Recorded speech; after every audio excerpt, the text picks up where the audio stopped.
참 승리는 안식에 있다라는 제목으로 말씀 전하겠습니다. 천국은 오해 청정지역이라는 말이 있어요. 세상에 참 오해가 많잖아요. 근데 천국이 없다는 거죠. 세상에 참 오해가 많습니다.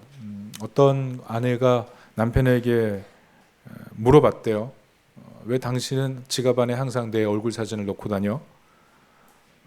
이렇게 대답했대요. 당신 사진을 보면 근심 걱정이 다 사라져. 이런 얘기를 했대요. 아내의 모습이 어떻겠어요? 만면의 미소를 띄었겠죠. 그렇게 얘기했대요. 당신에게 내가 그렇게 예뻐 보여? 이렇게 얘기했대요. 그랬더니 남편이 뭐라 그랬을까요? 당연하지. 사진을 볼 때마다 이것보다 더 큰 문제는 없을 거야. 이렇게 생각하거든. 무슨 말인지 아시겠죠? 아내만 생각하면 걱정거리가 너무 많다는 거죠. 다른 걱정은 비교할 게 없어서 도리어 마음이 편안해진다는 그런 얘기였습니다. 우리 일상에서 참 오해가 많죠. 문제는 이런 일상의 오해도 있지만 사실은 가장 더 큰 문제는 신앙적인 오해입니다. 신앙적인 오해. 오늘 여호수아를 읽다 보면 여리고 동편으로 간 르벤, 갓, 므낫세 반, 요단 동편 지파들이 엣을 세우죠. 제단 모형의 엣을 세웁니다. 남은 요단 서편의 모든 지파들이 군대를 끌고 전쟁하려고 하죠. 단지 신앙의 고백 그리고 우리가 한 족속이라는 것을 기념한 것뿐인데 거기서 다른 제단 쌓는 줄 알고 큰 일이 날 뻔하죠. 그런데 사실 이거보다 더 무서운 것이 무엇이냐면 하나님에 대한 오해입니다. 하나님에 대한 오해. 특별히 여호수아를 읽다 보면 우리가 어떤 생각해요? 여호수아에서 나온 하나님은 전쟁의 신 같은데 왜 신약으로 넘어가면 하나님이 이렇게 자비가 많으실까? 이렇게 생각이 되죠. 하나님의 양면을 보는 것인가? 다른 모습을 써놨나? 이런 생각이 들어요. 특별히 여호수아를 읽다 보면 많은 성에서 수많은 사람이 죽는데 아니 그 중에 선한 사람 있지 않았을까? 왜 선한 사람은 구원하지 않으시고 다 몰살시켜 버렸을까? 이런 생각. 그런 생각 하지 않습니까? 전 고민했는데 저 예전에는 여호수아를 읽으면서 그런 고민했어요. 선한 사람은 구원받고 악한 사람만 심판받는 것이 합당하지 않는가? 아마 여호수아를 읽으면서 그런 고민하셨던 분들 계실 겁니다. 그래서 우리가 정복전쟁인 이 여호수아를 읽을 때 두 가지 조심할 점이 있어요. 첫째는 내가 생각하는 선이 아닐 수 있다는 그런 전제. 또 하나는 하나님께서 주신 이 정복전쟁은 단지 승리주의가 아니라 안식을 위한 전쟁이었다. 이것을 기억해야 된다는 겁니다. 선을 선하다고 우리가 볼 수 있는가? 이 질문을 좀 해봐야 돼요. 욥이 고난당할 때 주변에서 공격했잖아요. 너 죄져서 그런 거야. 욥이 끊임없이 나 죄진 거 없어. 나 깨끗해. 하나님 앞에까지 하나님을 향한 고백도 하죠. 나 괜찮은 사람으로 살았는데 하나님 왜 그러십니까? 나중에 하나님 물어보죠. 너 정말 나보다 의로워? 이렇게 물어보지 않습니까? 욥기의 내용이에요. 그제서야 욥이 내가 티끌과 죄를 뿌리며 하나님 앞에 회개합니다. 이 고백을 하죠. 내가 지금까지 생각했던 선이 아니었다는 거예요. 그런 관점으로 우리가 성경을 좀 봐야 돼요. 성경을 보면서 내 관점을 가지고 성경의 모든 내용을 추합하기 시작하면 내 신앙이 되는 거예요. 하나님이 원하는 신앙이 아니라 내가 원하는 신앙이 되는 거죠. 오늘 여호수아가 이 여리고 전쟁을 앞서서 누구와 싸우려고 했는지를 기억해 보세요. 여리고 있는 사람들과 싸우려고 한 것이 아니라 여호와의 군대 장관과 싸우려고 했다는 점을 우리가 기억해야 됩니다. 오늘 13절 이렇게 써 있어요. 여호수아가 여리고에 가까이 이르렀을 때에 눈을 들어본즉 한 사람이 칼을 빼어 손에 들고 마주 서 있는지라. 여호수아가 나아가서 그에게 묻되 너는 우리를 위하느냐 우리의 적들을 위하느냐. 여호수아의 실수 우리도 할 수 있어요. 하나님에 대한 오해, 하나님에 대한 잘못된 신앙. 여호수아가 점령한 이 땅에 대한 우리의 평가, 이것이 조금만 하나님의 관점과 달라진다면 우리는 회복 불가능한 상태로 우리의 신앙이 이상한 방향으로 갈 수가 있다는 겁니다. 그런데 사람이 태초부터 그랬어요.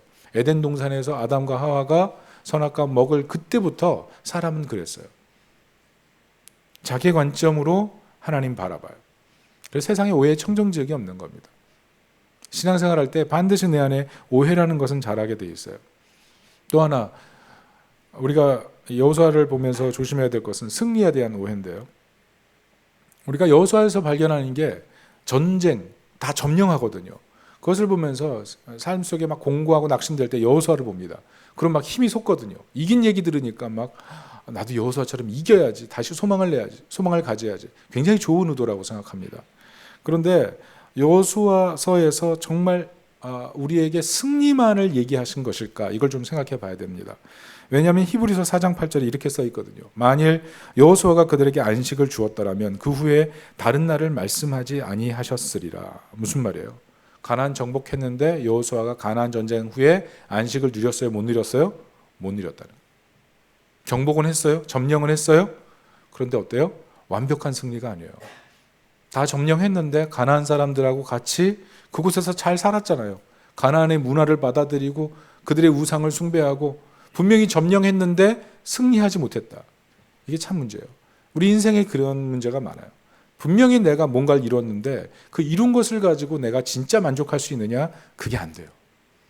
인생에는 완벽한 승리가 없다는 것. 그게 사실은 전도서에 나온 얘기 아니에요.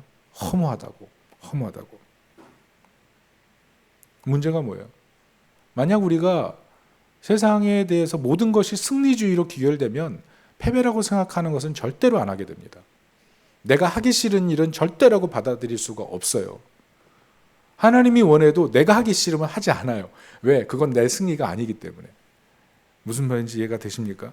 그래서 우리가 여호수아를 살펴보면서 잘 보면 안식의 실패에 이르고 마는 이스라엘 백성들을 보는 거예요. 여호수아에서 정말 말씀하고 싶은 게 뭘까요? 전쟁의 승리가 아니고 하나님 안에서 안식하는 것, 그게 진짜 승리예요.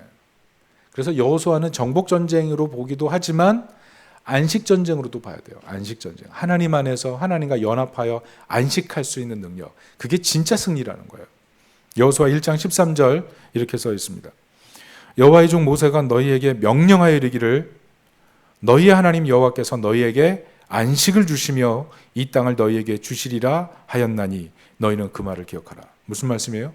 여호와의 전쟁, 가나안 전쟁, 이게 그냥 승리의 방점을 찍고 있는 것 같은데 사실은 약속하신 기업에 들어가서 하나님 안에서 잘 안식하는 것, 그게 진짜 승리라는 거예요. 그러니까 본문을 보면서 승리주의에 경도되면 그건 좀 과한 거예요. 우리는 승리주의가 아니라 승리를 추구하고 무엇보다 하나님 안에서 누리는 안식을 추구하는 것, 그게 우리가 추구해야 될 전쟁의 내용이 돼야 된다는 것입니다. 그래서 여호수아를 읽을 때 두 가지, 선이라고 생각하는 것, 선이 아닐 수 있다. 두 번째, 전쟁의 승리가 아니고 하나님 안에서 안식하는 것이 진정한 승리다. 이것을 우리가 깨달아야 된다는 겁니다. 구체적으로 안식에 대해서 세 가지만 살펴보고 오늘 말씀 정리할 건데요. 가나안 전쟁의 1차적인 목표가 안식이다. 이런 관점으로 우리가 첫 번째 내용을 여러분에게 알려드리겠습니다. 여호수아서를 보면은 이스라엘이 전쟁할 때 항상 했던 것이 무엇이냐면 나팔을 붑니다. 나팔을 쭉 불어요. 근데 이 나팔이 어떤 의미? 그러니까 모든 전쟁을 할 때 나팔을 불었어요. 다 성경에 쓰여 있지 않지만 하나님 말씀하신 게 전쟁할 때 나팔 불라 그랬거든요. 이 나팔에 두 가지 의미가 있는데 첫째 의미가 뭐냐면 샬롬이에요. 샬롬. 평화를 선언하는 거예요. 평화를. 다시 말해서 회복 전쟁이에요. 회복 전쟁. 그 땅의 타락함을 회복시키는 샬롬 전쟁. 그래서 다른 말로 희년 전쟁이다. 이렇게 얘기할 수도 있어요. 희년 전쟁. 희년이 뭡니까?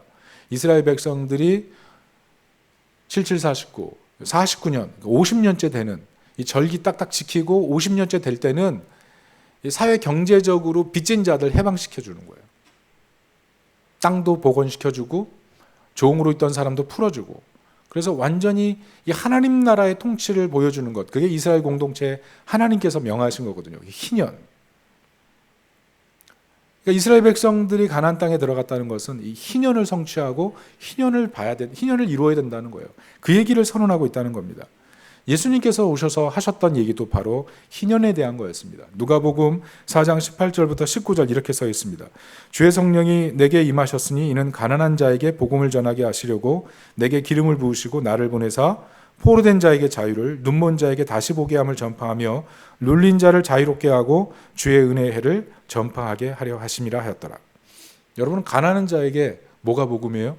가난이라는 것이 부자가 된다고 가난한 사람이 부자가 되는 거 아니거든요. 가난한 사람이 언제가 부자가 되냐면 하나님과 진짜 동행할 때 진짜 부자가 되거든요.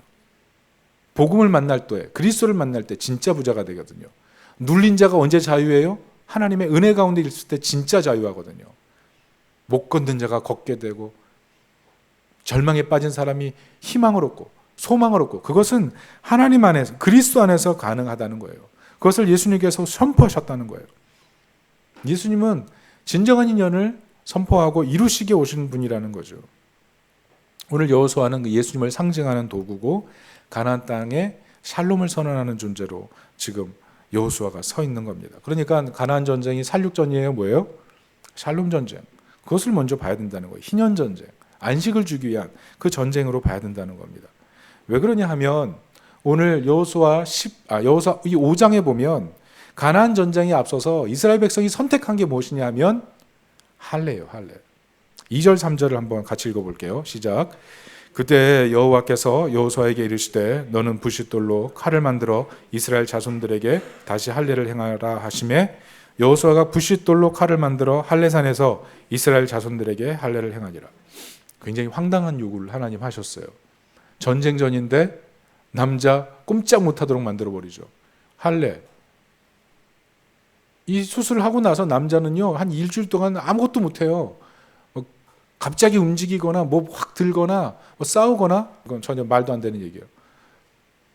이스라엘 200만 백성의 이 전쟁에 선봉에 서야 될 사람들이 꿈쩍도 못하게 된 상황, 하나님 의도적으로 만드셨어요. 왜 그럴까요? 하나님 안에서 쉬라는 거예요. 정복 전쟁의 승리가 중요한 것이 아니라 하나님과 연합하고 하나님과 동행하는 삶, 이게 진짜 승리라는 거예요.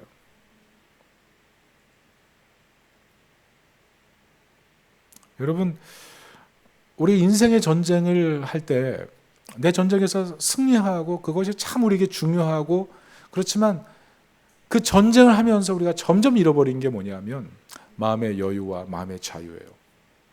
열심히 일하고 와서 집에 와서 어때요? 열심히 일하는 이유는 결국 가정을 위해서 일하는 거잖아요. 자녀를 위해서 일하는 거잖아요.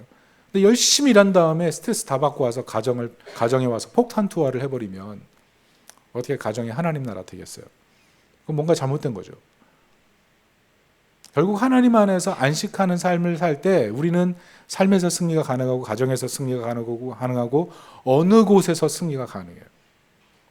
여러분 생각해 보셔야 돼요. 나는 이 안식을 누리고 있는가? 나는 얼마나 하나님 안에서 이 안식을 누리기 위해서 전폭적으로 하나님을 의지하고 있는가? 할례가 뭐예요? 전폭적으로 하나님을 의지하고 쉴 수밖에 없는 거잖아요. 그렇게 만들어 놓으셨어요. 여리고 전쟁의 코앞인데 그렇게 하길 원하셨어요. 뭐가 중요한지 아시겠죠? 하나님을 의지하지 못하게 만드는 것들, 그걸 잘라내라는 거예요. 그게 진짜 할례 정신이에요. 그게 여리고 전에 무엇보다 필요한 하나님의 요구였어요. 두 번째는 하나님께서 이스라엘로 하여금 나팔을 불게 하실 때 이 안식의 의미는 어떤 거냐면 안식의 박탈을 의미합니다. 안식의 박탈. 나팔을 쭉 불어요. 그때 하나는 샬롬이고 하나는 심판인 거예요. 무슨 말이에요? 죄와 결별하라는 선언이죠. 죄와 결별하지 않으면 하나님의 심판이 임한다. 그것에 대한 선언이에요. 존 버년 아시죠? 철로역정선 저자고 유명한 설교가고 또 신학자고. 이 존 버년이 구원의 서정이라는 도표를 하나 만들었는데 이 구원의 도표의 그 마지막에 뭐가 있냐면 하나님의 심판대가 있어요. 근데 하나님의 심판대 앞에 멸망하는 사람들이 맞닥뜨리게 되는 것은 예수 그리스도가 아니라 하나님의 공의예요. 하나님의 철저한 공의. 하나님의 사랑, 그것을 느낄 수 없는 철저한 하나님의 공의. 물론 그 공의가 하나님의 사랑의 바탕이지만 공의로 치우쳤을 때 과연 그 앞에 누가 설 수 있겠습니까? 우리가 마지막 심판대 앞에 섰을 때 그 공의를 발견하게 될 거예요. 그 공의 앞에 누가 서겠어요? 오늘 그런데 여호수아서는 이 공의 앞에, 하나님의 심판 앞에 세 가지 반응이 나옵니다. 첫째는 여리고성처럼 어쩔 줄 모르면서 침묵만 해요. 침묵만 하고. 또 하나는 아이성처럼 도리어 대적하고 싸우려고 하고, 또 하나는 기본 사람처럼 그리고 라합처럼 하나님과 연합하기 위해서 나오죠. 하나님을 섬기기 위해서 나온 그런 선택을 한다는 거죠. 여러분, 만약 우리가 이 자리에서 예배드리고 있는데 나팔 소리가 빵빠라밤 들린다면 어떻게 하겠어요? 네, 하나님의 나팔 소리가 들리면 달려가야죠. 여러분, 우리가 왜 복음을 전해야 되는지 아세요? 나팔 소리는 들리고 있거든요. 나팔 소리는 울리고 있거든요. 중요한 것은 사람들이 그것을 쉽게 선택하지 않는다는 거예요. 오늘 1절을 보세요. 우리 다 같이 한번 읽어볼게요. 시작. 요단 서쪽의 아모리 사람의 모든 왕들과 해변의 가나안 사람의 모든 왕들이 여호와께서 요단물을 이스라엘 자손들 앞에서 말리시고 우리를 건너게 하셨음을 듣고 마음이 녹았고 이스라엘 자손들 때문에 정신을 잃었더라. 무슨 말이에요? 요단강 도하 사건을 여리고 사람들이 깨닫고 알았다는 거예요. 이제 애굽에서 엄청난 구원 사건을 일으키고 이제는 이 가나안 땅에 전쟁하러 들어오는 이스라엘 백성들의 소식을 듣고 가나안 사람이 두려워 떨었다는 거죠. 그런데 뭐가 없어요? 회개는 없어요. 돌이키지 않아요. 그게 문제 아니겠어요? 정말 자신의 상태가 위험하면 깨닫고 돌이켜야 되는데 그걸 안 해요. 그래서 전도가 필요해요. 하나님에 대한 오해를 풀고 복음에 대한 이해를 분명하게 하도록 우리가 계속 가르치고 도와줘야 된다는 거예요. 그냥 내가 먼저 은혜 받았으니 나는 우월한 자야라는 그런 점령군의 마음이 아니고 나도 과거에 하나님의 은혜가 필요했던 죄인이었다는 사실을 그 친구들에게, 가족들에게 얘기하면서 겸손함으로 초대하는 것. 여러분 교회 다니면서 안타까운 게 뭡니까? 신앙생활 하는데 여전히 나는 좀 여유가 있을 때 열심히 헌신할 거야. 난 나이가 들면 좀 더 그때 최선을 다할 거야. 이런 생각하시는 분들이 있거든요. 그런데 나이 드신 분들은 아시겠지만 나이 들어서 그게 그대로 되나요? 그게 안 돼요. 그리고 그 나이 대해서 완전히 전폭적으로 자신의 삶을 드릴 만한 그런 힘이 과연 남아 있을까? 장담할 수 없잖아요. 무엇보다 하나님 앞에 그렇게 전폭적으로 헌신하지 않고 차일피일 미루다가 하나님 앞에 헌신을 결심했을 때 그동안에 그 밀렸던 수많은 시간들에 대한 잘못을 하나님 앞에 어떻게 회개할 거예요? 여러분 회개가요 편하지 않아요. 정말 고통스러운 과정이 있어요. 정말 고통스러워요 회개가. 절대로 하나님 앞에 쉽사리 죄를 범하지 마십시오. 돌이키는 것이 너무나 어렵고 너무나 큰 고통이에요. 그것은 회개에 참여해 본 사람들은 알게 될 것입니다. 그래서 기회가 올 때 계속 전해야 돼요. 왜냐하면 복음이 너무 아름다운 소식이거든요. 이번에 국군포로 인터뷰가 일간신문에 나왔어요. 6.25 전쟁 때 뭐 화살머리 고지가 있었던 것 같아요. 그 화살머리 고지에서 국군들이 전쟁하다가 포로가 됐나 봐요. 그래서 많이 끌려갔습니다. 그런데 문제는 반환 요청을 국가에서 하지 않았다는 거죠. 자그마치 이분들이 53년 동안 아오지 탄광에서 죽도록 일했다는 거예요. 이 사람들은 데리러 올 줄 알았대요. 정상회담하면 자기들을 송환시켜달라고 요구할 줄 알았대요. 근데 그런 얘기가 한 번도 없더래요. 도리어 국가는 이 사람들을 무위 무탁자로 분류해서 뿌리가 없는 사람으로 분류해서 아예 말소시켜버리고 그냥 사라지게 만들었다는 거예요. 그래서 자동적으로 북한 주민이 돼서 이 사람들은 분명히 남한 사람이고 군인인데 정체성이 그건데 북한에 살면서 아오지 탄광에서 일하면서 그냥 너무나 버림받은 슬픔으로 살게 됐다는 거죠. 왜 이게 드러났냐 하면 강제 노역하다가 53년 만에 탈북했어요. 한 사람이. 북송 국군 포로가 탈북했어요. 그래서 그 얘기를 하는 거예요. 국가가 날 잃어버렸다. 나를 데리러 올 줄 알았는데 나를 잊어버렸다. 이게 얼마나 끔찍한 얘기예요. 그런데 복음이 무엇이냐 하면 하늘 보좌에 계신 예수님께서 우리를 잊지 않으시고 세상에 우리를 데리러 오셨다는 거죠. 더구나 목숨을 버리시고 우리를 구원하셔서 하나님 자녀의 권세를 주셨다는 거죠. 이게 얼마나 기쁜 소식이에요. 우리 전해야죠. 이 기쁜 소식을 전해야죠. 사람들이 오해하는 게 뭔지 아세요? 예수님께서 죽으신 것은 하나님이 우리를 너무 미워해서 죽었다고 생각해요. 하나님이 저주를 막 부어주시려고 하니까 예수님이 안 돼요! 안 돼요! 그러면서 십자가 딱 지고 죽으셨다고 생각해요. 자, 이게 어느 면에서는 굉장히 아름다운 얘기 같고 극적인 얘기 같은데 잘 들여다보면 하나님은 미움, 예수님은 사랑이에요. 이게 삼위일체예요. 뭔가 문제가 생기죠. 그래서 우리가 이 복음을 이해할 때 정말 중요한 게 무엇이냐면 하나님은요 처음부터 사랑하셨어요. 처음부터 사랑이 가득한 분이셨어요. 다만 하나님의 공의에 우리가 해당이 되지 않는 거예요. 하나님의 공의 앞에 섰을 때 우리는 소멸할 수밖에 없는 그런 존재였다는 거예요. 그래서 하나님께서 너무 불쌍히 여기셔서 아들을 희생하신 사건, 그게 복음인 거예요. 그리고 예수님께서는 그 희생을 감당하시고 하나님과 우리를 연합시키시고 이젠 우리를 위해 늘 싸우시는 여호수아와 같은 우리 인생의 대장이 되셨다는 것입니다. 이것을 믿으십니까? 우리가 이 믿음을 가지고 살아가는 거예요. 여러분, 우리가 만약 이 복음을 안다면 어떻게 되겠어요? 전해야 되죠. 또 하나 어떻게 해야 돼요? 이 연합을 위한 싸움을 해야죠. 연합을 위한 싸움. 신앙은 말로만 아니잖아요. 말로만이 아니고 우리 삶 속에 주님과 연합하는 길로 계속 가야 되는 거예요. 특별히 우리 교회가 요즘 하고 있는 게 뭡니까? 성경 읽고 기도하고 이거 하잖아요. 왜 그거 해요? 거기 주님이 계세요. 말씀 속에 주님이 계세요. 기도 속에 주님이 계세요. 그 주님을 만나고 그 주님과 동행할 때 힘이 생기는 거예요. 안식이 있는 거예요. 주님을 만나는 삶을 추구하는 우리 사랑하는 예수아솜교회 성도님들 되시기를 예수님의 이름으로 축원합니다. 마지막 세 번째는 진정한 안식에 도달하려면 하나님 신뢰하고 자신 드리라는 거예요. 오늘 여호수아의 실수 조심해야 됩니다. 나도 중간에 넘어질 수 있어요. 열심히 신앙생활 하다가 하나님과 싸울 수 있어요. 열심히 신앙생활 하다가 하나님의 뜻이 아닌데 하나님 뜻이 아닌 것을 이루기 위해서 하나님과 끊임없이 갈등하면서 인생을 살아갈 수가 있다고요. 섰다 하나 넘어진 자, 처음 됐지만 나중된 자, 그렇게 살아갈 수가 있다고요. 그래서 우리가 정말 중요한 게 무엇이냐면 돌이킬 뿐만 아니라 하나님에 대한 바른 믿음을 가지고 나가야 된다는 거예요. 바른 믿음과 신뢰가 필요하다는 겁니다. 오늘 여호수아가 여호와의 군대 장관을 발견한 뒤에 어떻게 해요? 무릎을 꿇고 땅에 머리를 조아리고 신발을 신고 완전히 경배하잖아요. 하나님 그분에게 경배하잖아요.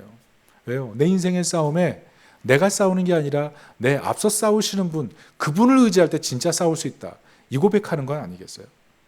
우리가 인생의 싸움을 할 때 정말 놓쳐버리기 쉬운 게 그거예요. 열심히 살아요. 최선을 다해 살아요. 그런데 내 앞서 싸우시는 그분이 내가 운전하는 차의 뒷좌석에 계시죠. 유모차에 앉아 계시죠. 사실 주님이 운전대를 잡고 우리가 옆에서 같이 신나며 즐겁게 살아야 되는데 주님은 완전히 소외되어 있고 내 인생의 싸움을 내가 달려가는 형국이 돼버리면 그게 무슨 하나님의 전쟁이에요. 내 인생의 전쟁이죠. 오늘 여호수아가 경배하고 엎드려 절하는 이유가 뭡니까? 하나님, 나는 내 힘으로 싸울 수 없습니다. 그거 고백하는 거예요. 200만 백성을 이끌고 여리고로 가서 전쟁을 하려고 하는 그 순간에 나타나신 그 여호와의 군대 장관, 하나님의 하나님 되심 앞에 하나님, 난 너무 두렵습니다. 나는 힘이 없습니다. 주님 도와주지 않으시면 나는 이 전쟁 승리할 수 없습니다. 그 고백을 여호수아가 드리고 있는 거죠. 결국 뭐예요? 믿어드리는 거예요. 하나님을 믿어드리는 것. 거기서 여호수아가 담대함과 평안을 찾고 전쟁을 시작하게 되는 거예요. 어디서 안식이 출발해요? 믿음에서 출발하는 거예요. 믿음에서. 좀 어려운 얘기 할게요. 싱클레어 퍼거슨이라는 신학자가 있어요. 그분이 믿음에서 조심할 것에 대한 얘기를 이렇게 했습니다. 믿음을 가지고 나서 내가 이 믿음을 선택했으니 내가 얼마나 선한 사람인가라고 생각하지 말라. 그것을 조심하라. 이런 얘기를 했어요. 왜냐하면 나 역시 내가 정말 복받을 짓을 선택한 거야 라고 생각하는 순간 누구를 믿는 거예요? 나를 믿는 거예요. 하나님을 믿는 게 아니라 나를 믿는 거라고요. 나를 믿는 순간 우리는 무조건적인 하나님의 은혜를 분리시키고 나는 복받을 만한 짓을 한 사람, 나는 복받을 만한 사람이라는 생각에 사로잡히는 순간에 우리는 하나님과의 연합에서 멀어지게 되죠. 그게 문제라는 거예요. 예를 들어서 회개. 회개도 보면 성령으로 하는 회개가 있지만 예배드리면서 내 삶에 대한 전 회개를 하고 예배드릴 때 정말 너무나 감격스러워서 눈물 흘리고 그렇게 예배드리는 분들이 있었을 거예요. 근데 요즘 들어서 예배가 은혜가 안 돼요. 집중이 안 돼요. 예배드리려고 와서 딱 기도하는데 회개할 것도 별로 없네요. 회개할 것도 별로 없는 것 같아요. 그런 느낌 들지 않습니까? 왜 그럴까요? 회개하는 내가 스스로에게 참 나 괜찮게 신앙생활 하고 있지라는 그 정도의 마음을 나에게 부여하고 있는 거예요. 회개마저 뭐요? 뭘 어떻게 만들어요? 나의 공로로 만드는 거예요. 나 회개 잘하고 있으니 괜찮아. 그런데 그 마음이 강해지면 강해질수록 정말 하나님의 그 존재 앞에 나는 멀어지고 말죠. 하나님의 존재 앞에. 그래서 싱클레어 퍼거슨이 무슨 얘기를 하냐면 하나님에 대한 믿음이 결국 사람으로 하여금 진정한 회개를 하게 만든다. 이런 얘기를 해요.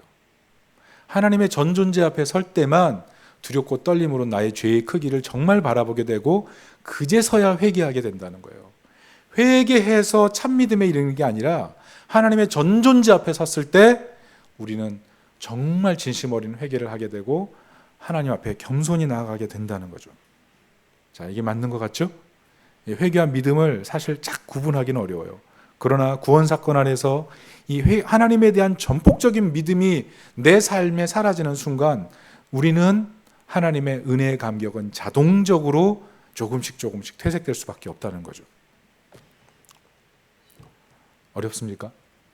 하나님에 대한 믿음, 거기서 결국 안식을 찾는 거예요. 하나님의 하나님 되심이 내 삶에 분명히 믿어질 때 그때 마음이 평안을 찾는 거예요. 하나님이 내 하나님이셔서 내가 너무 감사합니다. 이 고백. 오늘 우리도 여호수아처럼 그 고백을 했으면 좋겠어요. 예배드리면서 하나님, 나는 하나님 없이는 아무것도 할 수 없습니다. 내 인생의 강을 건너려고 하는데 주님이 돕지 않으시면 건너갈 수가 없습니다. 내 인생에 여리고라는 엄청난 성벽이 있는데 주님이 도와주지 않으시고 주님이 앞서 싸워가지 않으시면 나는 절대로 그 성을 정복할 수가 없습니다. 주님 도와주십시오. 여러분 이 고백이 있길 축복합니다. 이번 금요기도회 때 나의 등 뒤에서 나를 도우시는 주 이 찬양했거든요. 가사가 이렇게 해야 돼요. 나의 등 뒤에서 나를 도우시는 주, 나의 인생길에서 지치고 고나여 매일처럼 주저앉고 싶을 때 나를 밀어주시네. 일어나 걸어라 내가 새 힘을 주리니 일어나 너 걸어라 내 너를 도우리. 이 찬양하는데 성도님들이 찬양하다가 특별히 지치고 고나여 그러는데 성도님들이 갑자기 찬양이 엄청나게 커지는 거예요.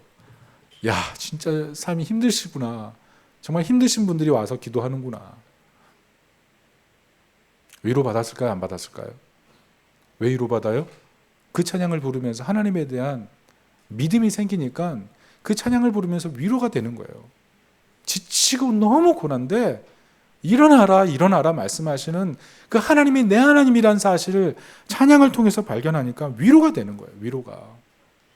저도 이 찬양 부르는데 지치고 고나요 막 그때 소리 커지는 성도님들 보면서 제가 많이 너무 미안한 거예요. 요즘 교회 이동하면서 너무 바빠가지고 앞서서 뭐 이런저런 막 서류 정리하고 찾아다니고 사람들 만나고 그러면서 우리 성도님들 제대로 만나지 못했던 그 시간 지치고 고나요 그러는데 그 순간 아이고 내가 이 교회 이동하다가 우리 성도들 파김치 되는데 하나도 몰라주는구나. 하나님 죄송합니다. 여러분 안식이 필요해요. 안식이에요. 지치고 고난데 사실 의지할 데가 없어요. 그런데 하나님이 나의 하나님이시면 그때 거기서 안식이 되는 거예요. 저는 우리 여기 계신 우리 모든 성도님들 특별히 지치고 고난 상태에 있는 성도님들 계시다면 하나님을 하나님으로 믿어드리십시오. 그때 안식이 시작되고 예배가 회복되고 진정한 회개가 시작될 줄로 믿습니다. 말씀의 결론을 맺습니다. 하나님이 안식 주기 원하셨어요. 전쟁의 승리 중요해요. 그런데 안식 지키는 것 거기서 출발해야 돼요. 삶에서 안식 전쟁이 필요해요. 나는 얼마나 안식을 주는 삶인지 생각해 보십시오. 오늘 하나님의 요구가 무엇입니까? 신발 벗어라. 정폭적으로 나와 연합해야 인생의 전쟁, 요단강도와 여리고 전쟁 감당할 수 있다. 누구를 신뢰하라? 하나님을 신뢰하라. 너를 신뢰하지 말고 하나님을 신뢰하라. 너의 인생의 전쟁에 내가 앞서 싸우는 것이지 네가 앞서 싸우는 순간 그 전쟁은 너의 전쟁이 되고 만다. 나의 전쟁이 되게 하라. 여러분, 인생의 전쟁에 하나님을 앞서 싸우는 그런 지혜가 있길 바랍니다. 특별히 우리가 교회에 이동을 합니다. 3월 24일 아마 들어갈 것 같아요. 우리가 알아야 될 게 무엇입니까? 주님 다 하실 수 있어요. 다 하실 수 있어요. 그런데 나를 통해 일하기를 원하세요. 그것을 믿어야 돼요. 나를 통해 일하기를 원하시는 하나님. 여러분, 우리가 나를 통해 일하시는 그 하나님을 믿어드리지 않고서는 교회를 위한 부분이 될 수가 없습니다. 그리고 예수님께서 자원함으로 세상에 오셔서 우리의 속죄제물이 되셨다면 자원함으로 헌신해야 돼요. 자원함으로. 저는 이 교회 이동이 절대로 부담이 되고 어려운 일이 아니라 잔치가 되기를 축복합니다. 기대하세요. 그곳에서 하나님 일하실 일들을 기대하며 소망을 갖고 꿈을 가지고 그 꿈을 노트로 적으면서 하나님이 어떤 일을 하실까 그런 소망을 갖고 그곳에 들어갈 수 있길 바랍니다. 자원하는 마음으로 섬길 수 있길 바라요. 어느 정도 헌신을 해야 됩니까? 그걸 제가 어떻게 알아요? 주님이 우리를 위해 치르신 대가만큼 우리가 이 정도면 내가 주님께서 원하시는 대가를 치렀다. 그 정도로 생각하고 그냥 헌신하면 되는 거예요. 여러분, 억지로 헌신하고 억지로 절대로 하지 마세요. 제발 부탁입니다. 억지로 아니에요. 그건 시험 드는 거예요. 자원함으로, 하나님 주시는 마음으로. 무엇보다 주님 뭐라 그랬어요? 나를 따르라. 나를 따르라. 따르면 되는 거예요. 나머지는 주님이 하세요. 전쟁에 앞서신 예수님, 그분이 다 하시는 거예요. 복음이 무엇입니까? 여호수아가 신 벗은 자로 섬겼던 것처럼 예수님께서 신 벗은 자로 우리와 연합하시고 믿음으로 순종하셨고 십자가에서 섬기실 뿐만 아니라 지금 우리 인생의 경로에서 우리 앞서서 싸워주세요. 싸워주시는 예수님, 그분이 우리 앞에 있어요. 그분을 신뢰하고 우리 인생의 경주를 다름질할 수 있기를 예수 그리스도의 이름으로 축복합니다. 아멘. 우리 다 같이 이 시간 기도할까요? 이 시간 기도할 때 여러분, 우리의 등 뒤에 예수님 계십니다. 아니, 예수님의 등 뒤에 우리가 서는 것입니다. 예수님, 우리 인생의 경주에 싸워주세요. 싸워주시기 위해서 십자가 지셨어요. 누구의 싸움을 하고 계십니까? 나의 싸움을 하고 계십니까? 아니면 하나님의 전쟁에 참여해서 그분 안에서 안식하면서 우리 인생의 전쟁을 하고 있나요? 하나님 의지하십시오. 믿어드리십시오. 하나님과 연합하십시오. 하나님과 동행하는 그곳에 우리의 지치고 고난 마음을 내려놓을 때 참된 안식을 하며 우리 인생의 전쟁을 걸어갈 수 있을 줄로 믿습니다. 이 시간 다 같이 하나님, 내 삶에 안식을 방해하는 모든 것들 내려놓고 주님과 연합하고 주님을 신뢰하는 마음으로 우리 인생의 전쟁 걸어나가게 도와주세요. 다 같이 기도하겠습니다.